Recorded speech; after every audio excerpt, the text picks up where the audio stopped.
Hello everyone, எல்லாரும் எப்படி இருக்கீங்க? நல்லா இருக்கீங்களா? இனி நான் பேசுகிற டாபிக் என்ன அப்படின்னு பார்த்தீங்கன்னா, ரீசெண்டாக ஜெயம் ரவி அவர்கள் விவாகரத்து பண்ணுறேன், என்னுடைய ஒய்ஃபை நான் மேரேஜ் டிசல்யூட் பண்ணிக்க போகிறேன் அப்படிங்கிற மாதிரி சில விஷயங்கள் பேசியிருந்தாங்க. ஸோ அதுக்கு ரிப்ளையாக இன்றைக்கி ஆர்த்தி அவர்கள் ஒரு ட்வீட், ஒரு இன்ஸ்டாகிராமில் ஒரு போஸ்ட் போட்டிருந்தாங்க.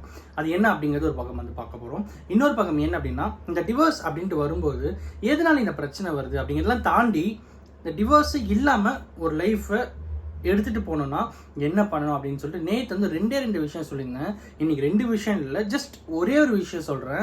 ஐ ஹோப் இந்த விஷயம் கரெக்டாக நடந்ததுன்னா எப்படியாப்பட்ட ப்ராப்ளமாக இருந்தாலும் ஹஸ்பண்ட் அண்ட் ஒய்ஃப்ல சால்வ் ஆகிடும் அப்படிங்கிற ஒரு நம்பிக்கை கண்டிப்பாக உங்களுக்கு கிரியேட் ஆகும். இந்த வீடியோ முடியும் போது அந்த ஒரு பாசிட்டிவோடு தான் நீங்கள் இந்த வீடியோவை விட்டுட்டு நீங்கள் ஸ்க்ரோல் பண்ணிட்டு போவீங்க அப்படிங்கிற ஒரு மிகப்பெரிய ப்ராமிஸை நான் உங்ககிட்ட ஃபர்ஸ்ட் சொல்லிக்கிறேன். ஓகேங்களா? ஸோ ஃபர்ஸ்ட் விஷயம் என்ன அப்படின்னு பார்த்தீங்கன்னா, ஆர்த்தி அவர்கள் ஜெயம்